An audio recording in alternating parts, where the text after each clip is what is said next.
Hey everybody, welcome back to our channel. We moved into our house almost 10 years ago. We have been doing work inside and out ever since. If you'd like to see the progress, like, comment, and subscribe. Hit that notification bell to be notified of any new uploads. In this video, we will begin with the backyard. This is its present state, November 2022. It didn't look like this when we first moved in, I tell you that. So I want to take you back. Want to see? Let's go. Oh no, not there. I'm talking about way back, almost 10 years. Our property line is within the trees. So as you'll see, we began to take down some of those trees. Through the pictures, you'll see that as we cleared it up, we will also bring in our furniture in and some decking that we made at our previous address. Just trying to make the space our own. We set up the gazebo and we started work inside, and then we came back out and began to put a fence up, but then we found out that our property was contaminated. So they came in and dug out the contamination and hauled it off. As you could see, they backfilled, I believe, with sandy loam. And then they laid down new sod. So after the sod was laid, we had a new vision, and we put in a white vinyl fence instead of the wood. We also planted some hydrangea trees and hydrangea bushes, and those potted plants, those were for the pool side, but I just put them over there temporarily. Put the gazebo back in and the furniture, and just trying to make that space our own. But then weeds started to overtake, and we were invaded by Japanese beetles, and the hydrangea trees died. It got really bad and just couldn't take it anymore. So after a while, I said, let's do something different. Pulled out the hydrangea trees and began to plant other things. Yeah, one hydrangea did survive. So we began in that corner with putting in 3 arborvitaes and a blood good Japanese maple. In this next clip, everything is not set in stone, but I'll explain. So basically, I want to do patio here, do a nice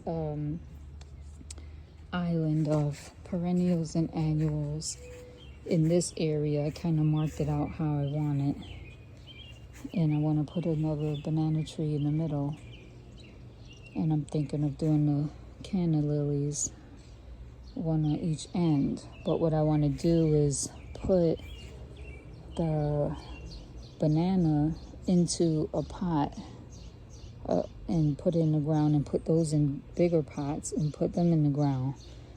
And then I will do like these flowers here, they all grow back every year in my zone, which is 6. I don't know if it's 6A or 6B or whatever, but it's 6. And each one of these grow back every year. Once I plant them, I'll do a plant tour and show you guys. But that's gonna be up in here. And the reason why I want to put these canna lilies and bananas into bigger pots and dig down into the ground and put the pots down in there is so that during the wintertime, if I decide I want to pull it up, instead of putting protection over it so they grow back next year, I can just put them into the garage. So, and then I had these Midnight Marvel, Hardy Hibiscus also. I put those in the same time that I did the other ones that I just showed you. But we have, my husband says, sandy loam soil, which is really thick. And I just found out that these plants don't like that kind of soil. So I think I'm going to dig those up and amend the soil and put them back. And then this here, I had, trying to think if it was Quick Fire or Pinky Winky hydrangea tree. I believe it was Quick Fire. And then I had two, it was either Pinky Winky or Strawberry Vanilla trees, one there and one there, but they all died. This one had just like a little bit of hope with these. Oh, look like they're drying out. So anyway, I cut it down, and I was wondering if they would start shooting off new shoots all around. Then I could just have either a bush, or maybe it'll just grow on the top into another tree. But I'm gonna give that a little bit of time, because other than that, I wanna, whether it does or not, I wanna dig this up and put down another tree in its place. I want to put some, this is my side yard, so I want to put a nice little tree here. I'm thinking Japanese maple, because just like that one over there, the roots are not invasive. And they're really slow growing, so I could put a nice size there, and it'll take time to grow. And plus, they don't grow as big, at least the ones that I want. All along here, well, down here, we're gonna put a shed, so we could get the snow blower and the grass lawnmower and all that other stuff, yard stuff, put into there. And then after that, I'll put some arborvitaes along here, so they grow for privacy and for visual interest from our kitchen windows right here. I want to be able to look out at something that I feel is pleasing to my eye. This here was okay, so this here was taken off of a bush, but it had a really long stem, and it was sticking out further than the bush. And I was like, oh, that looks like a tree. I wonder if it'll take root. So I dug it up and stuck it in the dirt here just to see if it'll grow. I had that stick attached to it, but we had a rainstorm and it knocked it down, so we'll see. So basically what I'm trying to do is I want to put some plantings on this side and that side just to block this here. So the shed is going to come out most likely up to the sidewalk. And then this walkway, I want to kind of continue it somehow this way and follow around. But I'm trying to hide the visual, if you're outside of the fence, say if somebody was out there, just to give more privacy for the backyard. And let it just also be pleasing to the eye for what you could see. And down this way, I'll have a lot of rocks I want to use for the landscaping, like I did in the front. Some of those are old from other, from the side landscape when we had it. This cabinet is for pool chemicals and stuff. Hubby has to put that to the side, and we'll get rid of this grill.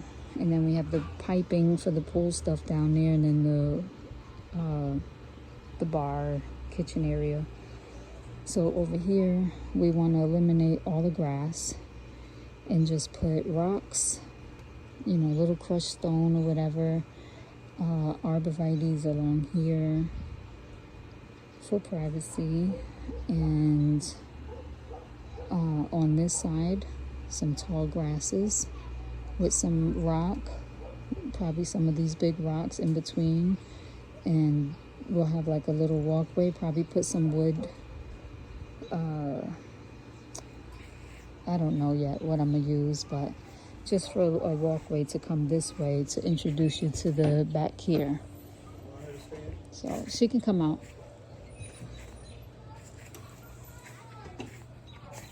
Hi, Bella. This is Bella, if you haven't met her already. Hi, Ma. And hubby got home from work and he's extra tired. So, oh, and then this here. This was one of the hydrangea trees that died. I was going to say passed away. I want to take some of the branches off, put it back, not put it back, but put it into that pot with some dirt. And then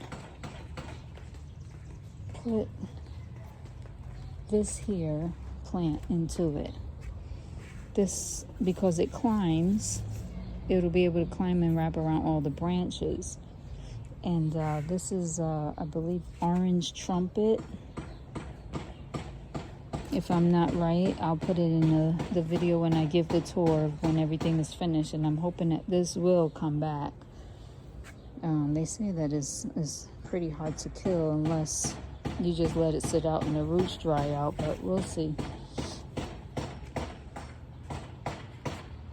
What is that? Okay, so day 2.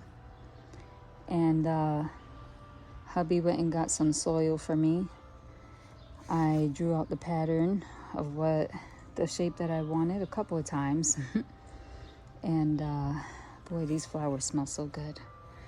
So I'm gonna get to digging and then I'll show you what it looks like after I dug up some of that stuff and got the some of the grass, cleared up. Okay. I'm so sorry, everyone. I forgot to film the update of digging up the grass in the island bed.